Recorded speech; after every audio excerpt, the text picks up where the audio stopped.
കൊട്ടിയൂർ വൈശാഖ മഹോത്സവത്തിന് ഇക്കുറി വിപുലമായ സൗകര്യമൊരുക്കാൻ കൊട്ടിയൂർ ദേവസ്വം വഴിപാട് കൗണ്ടറുകളുടെയും പ്രസാദം കൗണ്ടറുകളുടെയും എണ്ണം വർദ്ധിപ്പിക്കും. അക്കരെ കൊട്ടിയൂരിൽ കയ്യാലകളുടെ നിർമ്മാണം പുരോഗമിക്കുകയാണ്. കൊട്ടിയൂർ വൈശാഖ മഹോത്സവത്തിന്റെ ഒരുക്കങ്ങൾ അക്കരെ കൊട്ടിയൂരിൽ പുരോഗമിക്കുകയാണ്. അക്കരെ കൊട്ടിയൂരിൽ ദർശനത്തിനെത്തുന്ന ഭക്തർക്ക് വിപുലമായ സൗകര്യങ്ങളാണ് ഇത്തവണ ഒരുക്കുന്നത്. 4 ഗ്രൗണ്ടുകളാണ് പാർക്കിങ്ങിനായി സജ്ജീകരിച്ചിരിക്കുന്നത്. ഇക്കരെ കൊട്ടിയൂർ ക്ഷേത്രത്തിന് സമീപത്ത് 2 മന്നഞ്ചേരിയിൽ 2 വാഹന പാർക്കിംഗ് സൗകര്യം. 2000-ഓളം വാഹനങ്ങൾ പാർക്ക് ചെയ്യാൻ സാധിക്കും. കാലാവസ്ഥ അനുകൂലമായ അക്കരെ ക്ഷേത്ര പരിസരത്തും വാഹന പാർക്കിങ്ങിന് സൗകര്യം ഒരുക്കുമെന്ന് കൊട്ടിയൂർ ദേവസ്വം അധികൃതർ പറഞ്ഞു. ദേവസ്വത്തിന് ഏറ്റവും വെല്ലുവിളി നിറഞ്ഞ ഒരു സംവിധാനമാണ് പാർക്കിംഗ് എന്ന് പറയുന്നത്. ദേവസ്വത്തിന്റെ ഭൂമിയിൽ മാത്രമേ നിലവിൽ നമുക്ക് പാർക്കിംഗ് സൗകര്യം ഒരുക്കാൻ വേണ്ടി സാധിച്ചിട്ടുള്ളൂ. 4 പാർക്കിംഗ് ഗ്രൗണ്ടുകളാണ് ദേവസ്വത്തിനായി ഒരുക്കിയിട്ടുള്ളത്.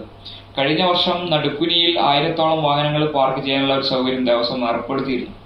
ഈ വർഷത്തെ കാലാവസ്ഥ പ്രതികൂലമായ രീതിയിൽ നമുക്ക് അവിടേക്ക് വാഹനങ്ങൾ എത്തിക്കാനുള്ള പ്രായോഗിക ബുദ്ധിമുട്ട് ഉണ്ട്.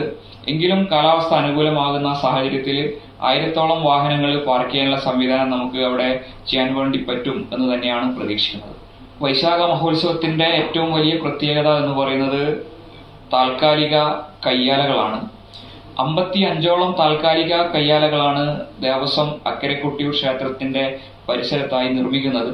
അതിന്റെ എല്ലാം നിർമ്മാണം ഏകദേശം പൂർത്തിയായിട്ടുണ്ട്. കയ്യാല കെട്ടി പൊതിയുന്ന പണിയാണ് ഇപ്പോൾ നടക്കുന്നത്. അവിടെയുള്ള എല്ലാവിധ സൗകര്യങ്ങളും ഭക്തജനങ്ങൾക്കും അടിയന്തരക്കാർക്കുമുള്ള എല്ലാവിധ സൗകര്യങ്ങളും ആ കയ്യാലകളിലാണ് ഏർപ്പെടുത്തിയിരിക്കുന്നത്. അവിടെയുള്ള കാര്യങ്ങളൊക്കെ ഒരു 85% പൂർത്തിയായിട്ടുണ്ട്. വഴിപാട് കൗണ്ടറുകളുടെയും പ്രസാദം കൗണ്ടറുകളുടെയും എണ്ണം വർദ്ധിപ്പിക്കും. കിഴക്കേ നടയിലും പടിഞ്ഞാറേ നടയിലുമായി 15 വഴിപാട് കൗണ്ടറുകൾ അധികമായി നിർമ്മിക്കും. മണിത്തറയിലെ പ്രസാദ വിതരണം 3 നൽകാനുള്ള സംവിധാനം ഏർപ്പെടുത്തുമെന്നും ദേവസ്വം അധികൃതർ വ്യക്തമാക്കി.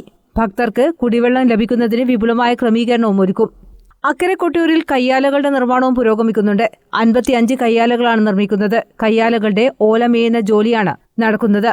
40 പുതിയ ശൌചാലയങ്ങൾ ഇക്കരെ കൊട്ടിയൂർ പരിസരത്ത് നിർമ്മിച്ചിട്ടുണ്ട്. ബണ്ടിന്റെ നിർമ്മാണവും ഉടൻ ആരംഭിക്കും. ജൂൺ 2 നീരെഴുന്നള്ളത്ത്. 8 നെയ്യാട്ടത്തോടെ കൊട്ടിയൂർ വൈശാഖ മഹോത്സവത്തിന് തുടക്കമാകും. News bureau, Peravoor.